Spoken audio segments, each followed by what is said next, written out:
My grief. It's not a scar, because it's invisible to those around me. It's more like a systemic infection that courses through my body. Some days I have no symptoms. Other days, grief controls and owns me. Rape trauma syndrome, my one, and my only body racked with sobs. The pain in the direct aftermath was pervasive, all-encompassing, wretched. The first semester, my GPA dropped 8 points from a 3.6 to a 2.8. As a student brand new to the nursing program, this was devastating to my self-esteem. Typically, when people have a tragedy in their lives, they can share their info on Facebook or Twitter and receive sympathy and empathy from others without thinking twice about it. However, if a survivor comes out with the reason for the depression, the hypervigilance, drinking, sadness, tears, and anxiety, what are survivors met with? The pointed finger. They're disenfranchised, ridiculed, harassed, and silenced. Imagine if you got your car crashed into by a reckless driver and suffered internal injuries from the crash, and then the driver of the car forced you to pay for the damage every solitary day for the rest of your life, and no one around you believed you or took you seriously, and no one understood why you quivered at the sight of a shadow out of the corner of your eyes, or needed to check your closet and behind the door before feeling comfortable in your own bedroom. Rape is like a death by drowning alone in the dark. But just before your last breath, your head is ripped out of the water. Your entire body is deprived of oxygen, burning, numb, no air, might as well be dead. Then there's an eerie moment of calm when you think it's over. You're out of the water. Not so fast. Every time someone tells a rape joke, or raps about fucking bitches, or talks about UConn's rape trail, you're mercilessly tossed back into that water. Except now you find yourself drowning in a brightly lit glass tank, and water just keeps creeping up and over your head. And lots of people pass by and just say, it was her fault. Look at how skimpy her outfit is. Let her drown. I'm not getting involved. That will never be me.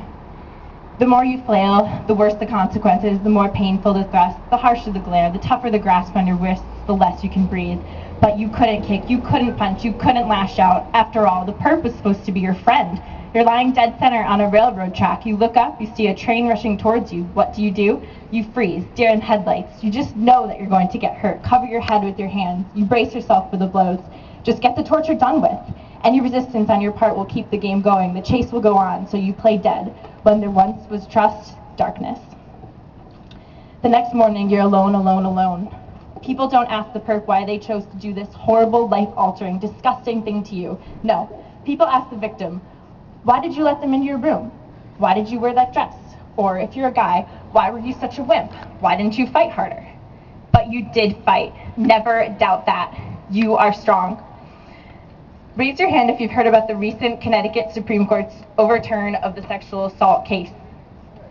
Okay, so for those of you that haven't heard of it, when it first came to my attention, I felt re-victimized all over again by this decision.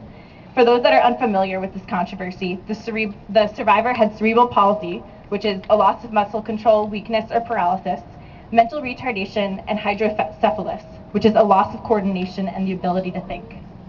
In order to prove that the perpetrator was guilty, the state needed to show that the victim was physically helpless, that is, unconscious or physically unable to communicate an unwillingness to enact.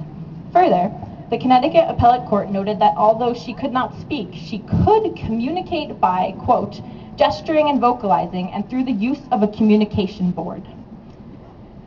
Witnesses testified that she could indicate her displeasure by means of, quote, gestures, physical aggression, including biting, kicking, and scratching, and by making screeching and groaning sounds. The court's evidence-based conclusion? Because the alleged victim could communicate using these nonverbal methods, no reasonable jury could have found that she was physically helpless at the time of the assault. What is this? The government's failure to protect this woman is horrendous, and it makes me furious. This woman's agency was already limited by her medical conditions, but the government has the audacity to decide that she consented to sex because she was not physically helpless, and therefore she should have stopped the perpetrator? What does this ruling say to the rest of the survivors out there? That your body's free game, and it's up to you to beat off potential rapists, or else you were to blame? That you better be physically aggressive, or, well, it looks like you just consented, and Just the Supreme Court will swat you away like a fly unless you come back saying that you punched the perp's brains out. And even then, oops, looks like you were dressed like a slut / drunk / insert victim blaming statement here. The court's decision gives rapists and potential rapists the open door to prey on whomever they like, with little fear of getting more than a slap on the wrist. When people minimize the experiences of a survivor, the survivor feels more and more invalid, worthless, shameless, and shameful and guilty. I still won't admit to myself, and definitely not to most people, how much I'm still affected by the rape. I like finish lines, concrete answers.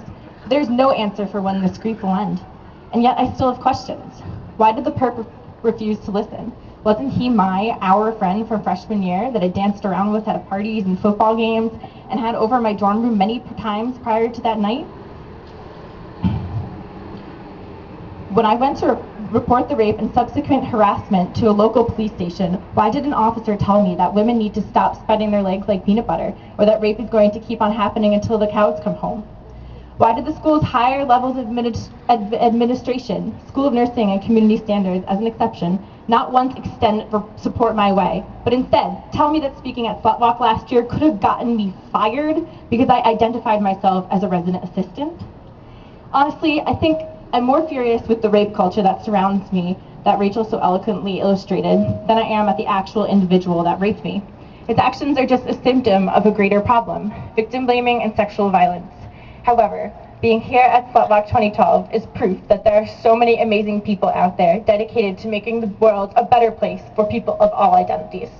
I see your faces, and I remember that there is beauty in the world, that there are so many people I've met throughout my recovery that have shown me kindness, love, and support. Please remember what you heard here today, the faces you saw, the messages you received, and that survivors need encouragement not to feel guilty or to blame for the disgusting truth of the attack, because it was not their fault. And I hope you're with me when I say we march because we've had enough.